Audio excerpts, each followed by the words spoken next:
Paes gimana? Martin Paes main, Pak Erik sampaikan insya Allah September sudah bisa main.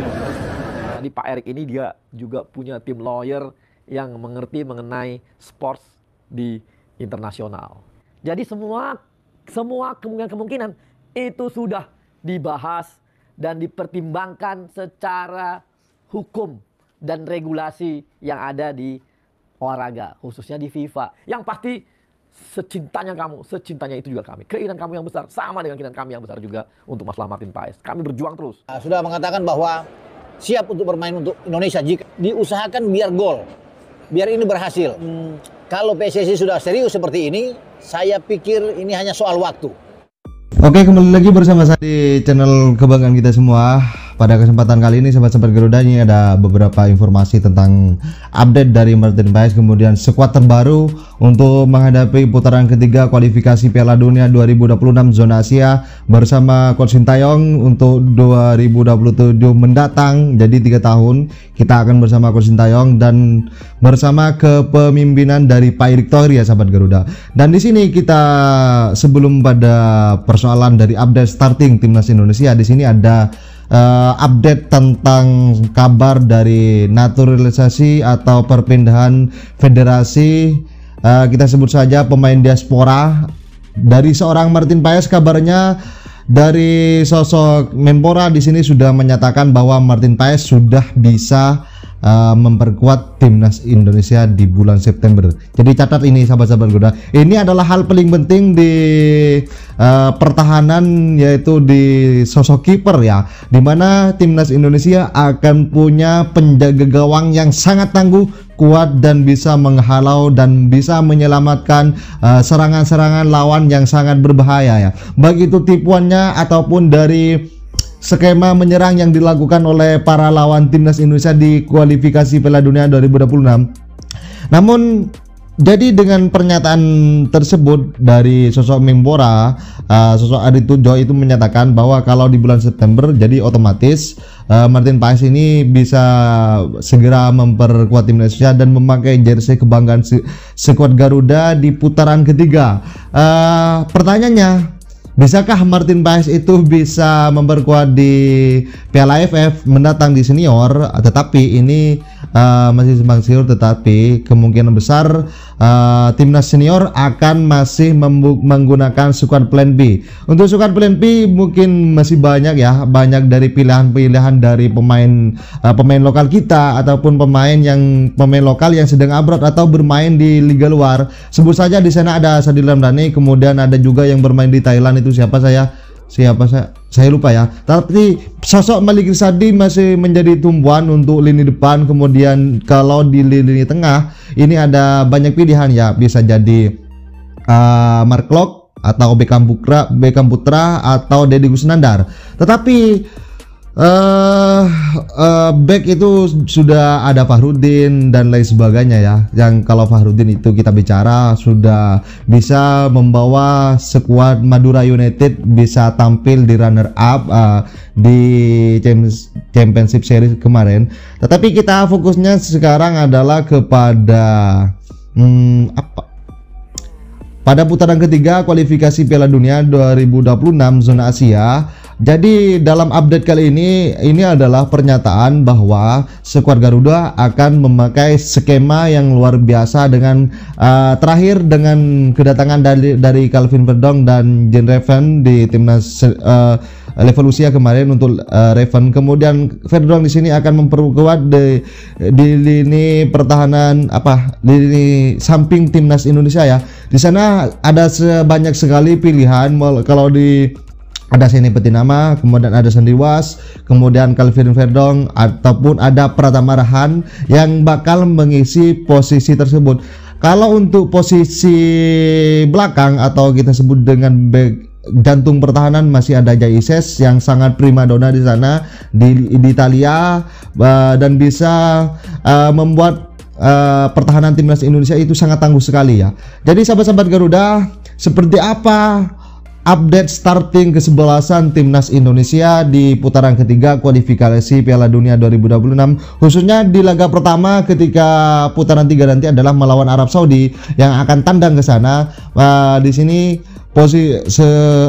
dengan skema 3-4-3 yang bisa menjadi pilihan utama dari Coach Sintayong. Tetapi ya, sebelum kita menonton video ini, kita mari doa bersama-sama semoga Coach Sintayong segera pulih dan bisa segera staminanya kuat lagi dalam meracik formasi, taktik, dan memberikan aba-aba yang lebih produktif lagi di putaran ketiga nanti. Karena kita ketahui bersama postingan dari Coach Sintayong tadi itu menyatakan di Instagramnya ya bahwa sosok Sintayong ini sangat sedang baru selesai menjalani operasi ya.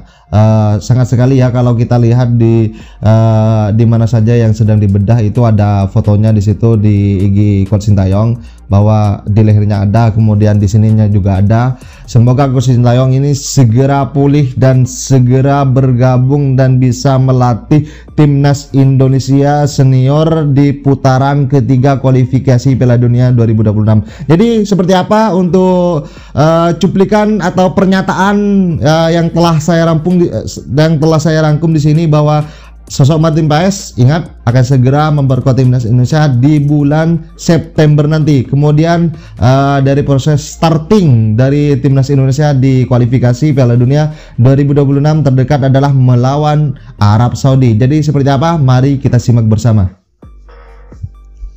Tetapi ya, jangan lupa ya sahabat-sahabat Garuda, seperti apa tanggapan kalian? Silahkan ditulis di kolom komentar di bawah ini, dan jangan lupa ya di like video ini. Untuk naturalisasi pemain timnas Indonesia ada perkembangan terbaru nggak Pak? Belum. Dari pihak PSSI masih melakukan database untuk diaspora, karena kemarin kita udah meminta harus cari diaspora yang untuk usia dini, jadi tidak perlu adanya pemberian warga negara tapi hanya paspor. Tapi ini akan kita lihat perkembangan ke depan. Untuk Martin Paes gimana? Martin Paes, kemarin Pak Erik sampaikan insya Allah September sudah bisa main. Oh gitu ya? September ya? Yakin Pak ya? Menurut Pak Erik gitu. Perlu pakai sidang arbitrase? Ya itu tetap ya? Sedang diinikan dengan PSSI. Nanti kita akan lihat perkembangan. Dan Indonesia di grup C. Ya, ada Jepang, ada Australia, Arab Saudi, juga Bahrain dan China. Nah, yang ingin saya katakan di sini yaitu bagaimana STY untuk menyikapi ketika Jordi Amat memang belum bisa bermain karena mendapatkan kartu merah melawan Irak. Dia harus istirahat dalam 2 pertandingan, dan juga akumulasi dari Justin Hubner. Ini 2 pilar yang selalu ditampilkan oleh STY ya secara bergantian ketika Jordi ada dan Jai Isyas tidak bermain. Ketika Jordi tidak ada, Jai Isyas sudah bisa bermain. Nah, dengan ketidakhadiran 2 pemain ini, tentunya bagi STY harus bisa mencari solusi yang terbaik, karena praktis tinggal 2 ya, Jai dan Rizky Ridho. Kalau disebut nama-nama banyak memang kalau bisa ditambah di sana. Nah, bisa aja STY bermain dengan formasi 4 back flat di saat akan menghadapi Arab Saudi pada tanggal 5 September pertandingan pertama di grup C. Kita harus melakoni laga tandang. Nah, di sana bisa ada Jai Isyas dan juga Rizky Ridho. Kemudian di kanan entah Asnawi bermain atau Sandy Walsh, dan di kiri saya pastikan bahwa Calvin Verdong. Nah, saya akan bicara hanya seputar di lini belakang saja, karena lini belakang ini yang paling penting. Ya, apalagi kita bermain tandang, tentunya kita akan lebih banyak untuk bermain bertahan, untuk melakukan counter attack melawan Arab Saudi. Nah, dengan 2 pemain ini, tentunya bagi STY agak sedikit tidak mengenakan karena dia terbiasa dengan 3-4-3 pola dari STY ya. 3-4-3 itu dengan ada 3 pemain belakang, karena kita tahu bersama terakhir kita melawan Filipina di GBK ketika kita menang dengan 2-0. Di sana ada Justin Hubner, ada Rizky Ridho dan Jai Isyas ketika Jordi tidak ada ya. Dan ketidakhadiran Jordi ini ya pasti bisa dimanfaatkan dengan baik oleh Jai Isyas bersama dengan Ridho. Sudah pasti itu akan dimainkan. Nah, satu ini kalau bermain dengan 3 back di belakang, siapa yang akan dipilih oleh STY? Ada 2 nama saya pikir yang masuk menurut saya untuk bisa dipertimbangkan oleh STY. Nama pertama adalah Nathan Cho. Nama kedua Sandy Walsh. Meskipun saya pikir Calvin Verdong itu bisa ditarik bermain di back tengah. Bisa, karena dia pernah beberapa kali dengan Nimihan dia bermain di posisi ini. Tapi di posisi kiri tentunya dia punya posisi yang sebenarnya. Kalau dia ditarik ke tengah dengan bentuk ada 3 pemain belakang di sana, berarti di kiri itu kalau nggak Arhan ya Sain Patinama yang akan masuk. Tapi kalau tetap Verdong bermain di kiri, katakan Verdong tetap ada di sana, nah tinggal dipilih. Saya pikir kalau bisa bermain di belakang 3 back, Sandi yang menjadi paling terdepan untuk bermain dengan 3 back bersama dengan Jai dan Rido di sana. Nah posisi kanan ya udah pasti Asnawi Mangku Alam ya, sebagai kapten dia akan bermain di sana. Walaupun saya lebih suka sebenarnya kapten itu kalau nggak diantara Jai Ises, ya bisa saja bahan kapten diberikan kepada Tom Hai. 2 nama ini mas, tapi oke lah ada Asnawi di kanan. Jadi saya hanya melihat di back tengah ini, karena ini back tengah ini krusial menghadapi pemain-pemain depan dari Arab Saudi yang sangat baik, sangat kuat ya dalam bola-bola atas, yang mereka bermain secara kolektivitas yang sangat baik. Apalagi kita melakoni laga tandang, tidak mudah memang. Makanya fokus bagi STY itu sekarang melihat komposisi di belakang ini. Tidak ada masalah saya pikir kalau Sandi ditarik ke dalam bermain dengan Rido dan Jai Ises, karena kita tahu bersama ketika Jai Ises ada di dalam tim kita, dia selalu bermain dengan clean sheet. Gawang kita tidak kebobolan 2 kali melawan Vietnam di Jakarta ketika kita menang 1-0 dan di Hanoi dengan 3-0, dan terakhir melawan Filipina, lawan Irak. Dia tidak bermain karena baru sampai, masih kelelahan, jadi Jordi yang bermain. Dari sana Jordi mendapatkan kartu merah dan kita kalah melawan Irak di GBK.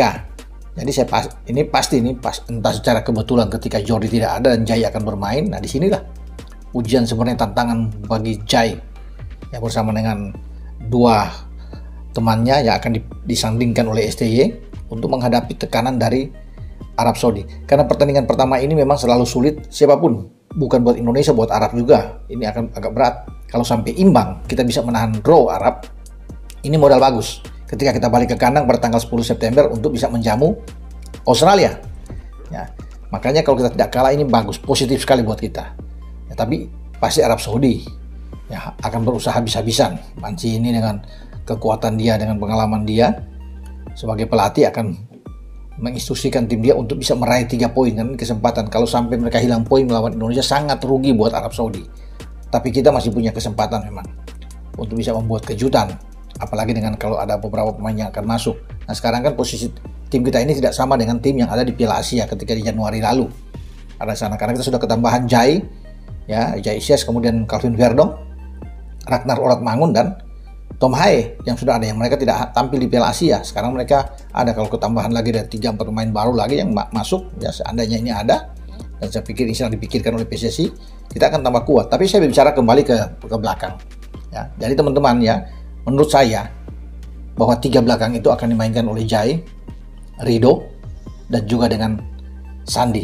Ini yang paling pas ketika dengan 3-4-3. Kemudian yang mendorong dari sisi flank di 2 back adalah Asnawi di depan dan Verdong yang bermain dari kiri. Itu komposisi yang saya lihat akan ditampilkan oleh STY. Walaupun mungkin saja bisa berubah ya, karena STY kan yang lebih tahu sebagai pelatih. Tapi dari amunisi yang ada saya pikir ini. Memang yang saya bilang di awal, Nathan Cho bisa bermain di posisi. Jadi Nathan, Rido, dan Jai Ises. Dengan kemungkinan bisa saja Sandy Walsh bermain di kanan lebih dulu, bukan Asnawi. Bisa aja itu terjadi. Tapi akhir-akhir ini kita bisa melihat bahwa tenaga Nathan Cho itu lebih dibutuhkan bermain di gelandang untuk bisa bertandem, berpasangan dengan Tom Hai. Kemudian mengorbankan Ivar Jenner yang selalu masuk sebagai super sub di babak kedua. Ketika Nathan ya dimaksimalkan bermain di posisi gelandang yang lebih bertahan. Itu yang kita lihat. Tapi kalau Nathan ditarik ke belakang bermain dengan 3 back, ya pasti Ivar yang akan main lebih dulu bersama dengan Tom Hai di posisi gelandang. Nah itu yang kita akan tunggu nantinya pada saatnya untuk bisa berhadapan dengan Arab Saudi. Sambil menunggu STY juga kembali untuk menyiapkan tim ini pada bulan Agustus. Ya kita bersiap menghadapi laga yang krusial karena 2 pertandingan pertama di bulan September tidak mudah. Arab, Australia. Walaupun Australia kita akan bermain di kandang, tapi tidak mudah juga. Di 16 besar Piala Asia, Australia mengalahkan kita dengan 4 gol. Ini harus kita balas ketika kita bermain di kandang dengan formasi pemainnya agak berbeda. Tapi pemain belakang kita harus siap. Kalau melawan Australia sebenarnya aman karena Jordi sudah selesai, Yassin Haftar juga sudah oke, sehingga opsi itu banyak di belakang bagi STY. Tapi yang kita pikirkan dulu adalah laga pertama, Arab Saudi. Dan itu tadi yang saya sudah bilang, kemungkinan besar bahwa Sandi yang lebih ke dalam, karena Sandi sudah memainkan beberapa laga ya. Kalau lawan Vietnam juga dia dicoba bermain dengan 3 back di belakang dan dia menjalankan tugas dengan sangat bagus untuk clean sheet bersama dengan Jai ya, dan dengan Ridho bermain sangat bagus juga. Kita bisa melihat kombinasi ini pas lah kalau bisa dikatakan untuk menghadapi Arab Saudi. Semoga ya pertahanan kita kuat, apalagi kalau sudah ketambahan lagi satu pemain, misalnya pemain belakang yang oke. Entah siapa yang akan datang, tentunya masih menjadi rahasia bagi PSSI, tapi yang pasti kita masih punya Jai yang sangat kuat, sangat tenang di belakang, dibantu dengan Ridho dan juga dengan Sandy Walsh, yang ini akan membuat kita mungkin lebih tenang ketika akan menuju ke Arab Saudi. Sampai batas habisnya habis. Kenapa? Mana tahu, kita nggak perlu ke sini. Kita nggak perlu ke sini, tunggu aja. Kita nggak nunggu sini, bisa saja di sini selesai. Lagi proses nih. Yang pasti kami berjuang terus. Banyak usulan dari banyak usulan. Harusnya begini, harusnya begini. Terima kasih atas usulannya. Yang pasti kami juga disupport yang namanya tim legal, tim lawyer.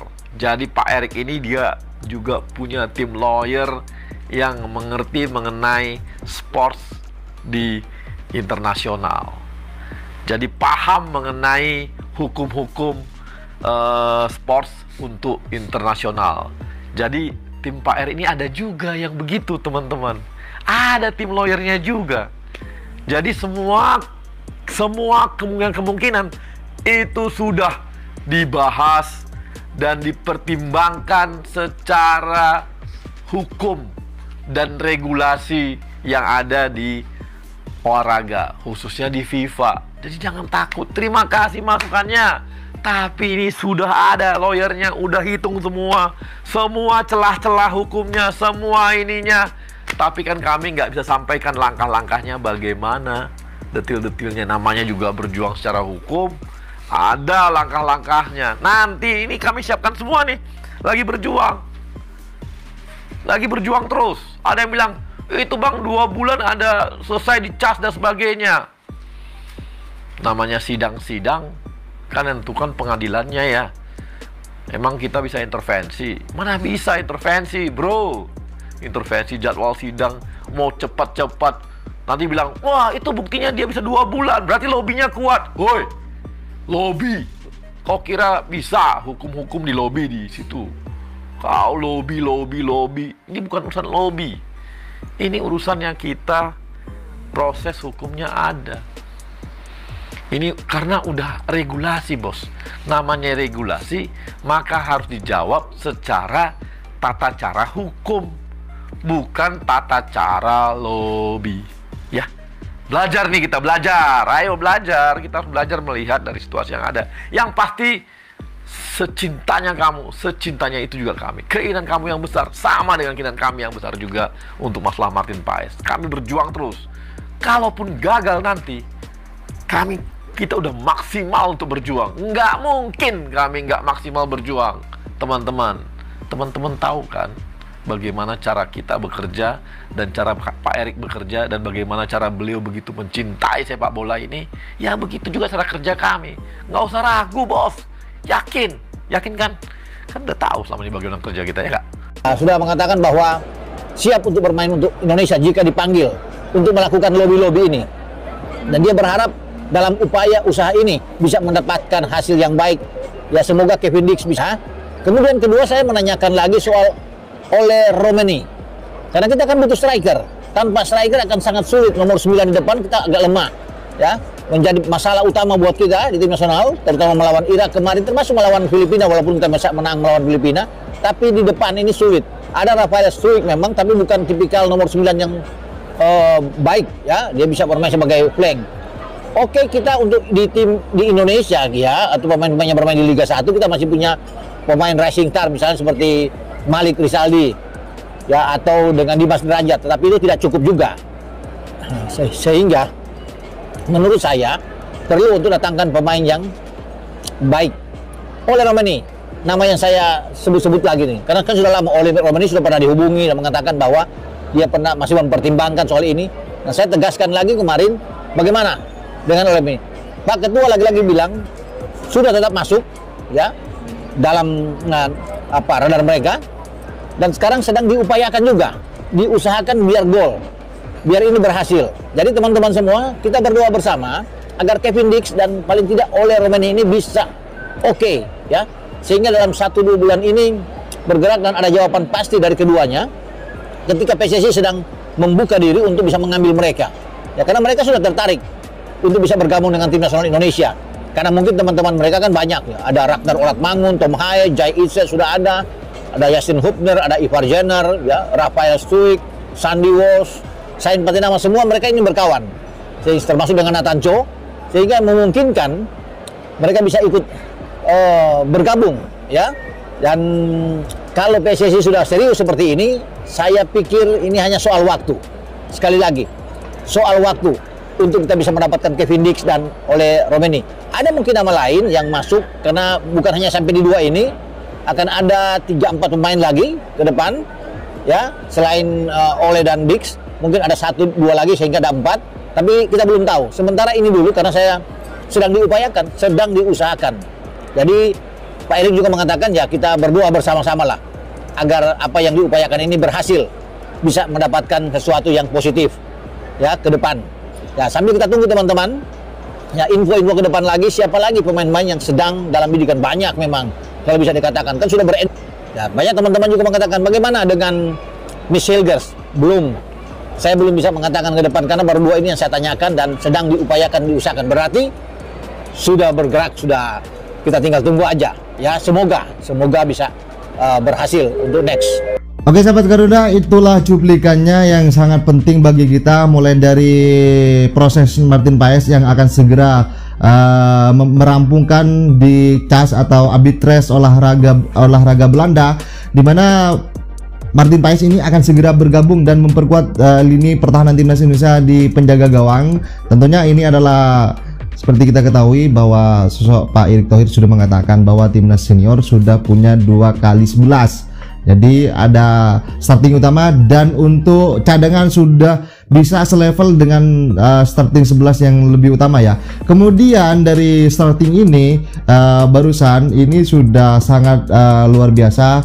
Tetapi kalau sudah ada banyak pemain pemain diaspora yang sudah menunjukkan ketertarikannya untuk membela skuad Garuda, maka untuk posisi striker ini sih selain Ole Romeni sudah banyak mereka yang ingin membela timnas Indonesia. Jadi bagaimana menurut kalian sahabat-sahabat Garuda? Silakan ditulis di kolom komentar di bawah ini, kemudian di like video ini dan di subscribe channel ini dan di share ya, di share sebanyak-banyaknya agar mereka mendapatkan, teman-teman kita di sekeliling kita mendapatkan informasi tentang seputar timnas Indonesia, khususnya untuk video ini adalah starting dan sosok Martin Paes yang akan segera memperkuat timnas Indonesia.